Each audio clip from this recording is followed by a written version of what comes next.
My name is David Bolin. I'm from Shelby, North Carolina. My major is pharmaceutical sciences. It started off, I was in Boone with my sister. I moved up there to help her because she was a single mother with her twins and a full-time student. And so I would like watch her kids for her and stuff while she was in class. She decided to move back home. And we were staying together, we were in the house. So I decided to move back home with her. But when we went back home, it was like we didn't have a house. My mom said we could stay with her.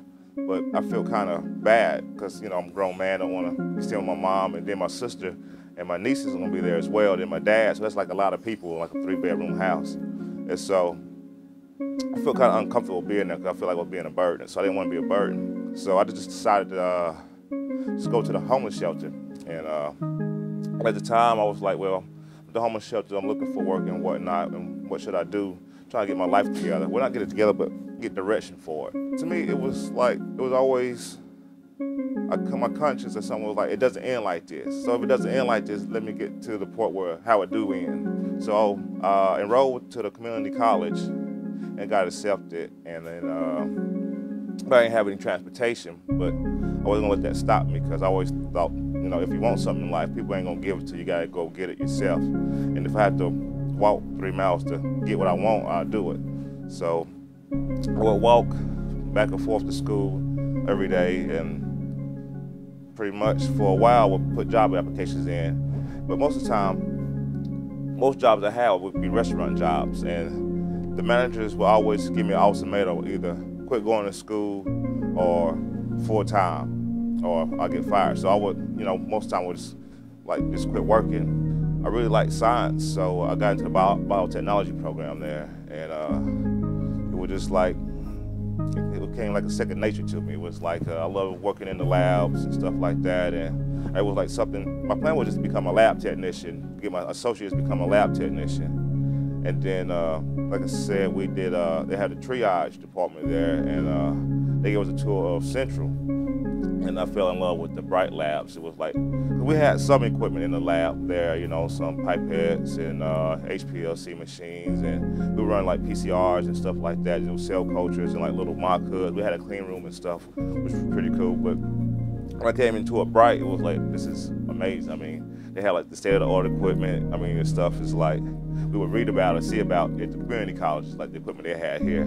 So when it gave me the tour, I was like, yeah, I want to try to do this. But I sent out an email trying to get a position in the lab with telling what I could do, my little background, my little research I had at Cleveland Community. And Ms. Lowe was like, he don't know nobody, but sending out his emails, like a little resume to everybody, just trying to get in the lab. So everybody was like, he haven't got accepted yet, but he's trying to get in. And so it was like, at least he's determined, is what she was saying. But like I said, my original goal was to go to state. But coming from like a small community college with like the classroom with like 8, like I was saying, it's to jump into like hundreds of people in the classroom, you don't get that hands-on experience, you don't get that hands-on experience in the lab either. So when I saw Central, well, this is perfect, you know, it's not too big and it's not too small, and you can interact with the teachers and get FaceTime, they know who you are, just not just another name on a piece of paper. So when I came here to Bright, it was like, well, now I have to get some work now, you know, because I got to pay rent and stuff like that. And my student loans and grants and stuff, actually I would use that money to pay my rent up for like 6 months till the next semester comes. And that's what I was doing. And but when I first came here, when I got accepted, I really didn't have no place to stay or anything. But my plan was to do the same thing, move to Durham, go to the homeless shelter, save up money and get me a place and blah, blah, blah. But just so happened, my cousin was coming to UNC for his master's degree, and he had a place in UNC, in Chapel Hill, and he let me move in with him until my refund check came, and I got a place that was right across the street from the college. And to me, that was like the ideal place, because I was used to walking like 3 miles one way just to get to school, and I could open the front door, across the street, and I'm there, you know, so it was like pretty much awesome. I was in biostats class, and I had to do a report. It was like a 10, 15-page report, and it was Dr. Linda Williams.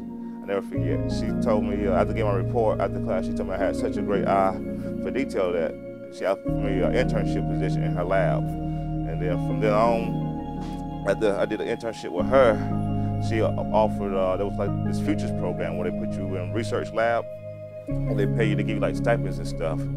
So it went from an internship with her in her computers lab to the Futures program. And after the Futures program, I did work for Bright in their labs here for the summer. David's been in the lab for about the past 2 years, so he's done both year-long lab module projects, and he's also been doing work aid study for me as well, so grant-funded research. He's wanted to learn so much, and he has learned so much over the past 2 years, so he's become our protein production guru, and is one of the experts in that now, so we're very happy with how far he's come. For me, research is the answer to all questions or problems. There's, with enough money, we can create cures for diseases, we can build better homes, you can make better fabrics, you can find ways to help people walk, restore limbs,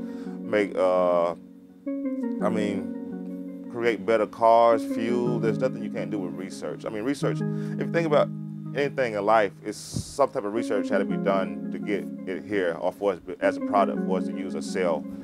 When we think, most people think about science, they think about a lab or chemical or something like that, but to me, research is for our day-to-day lives every day.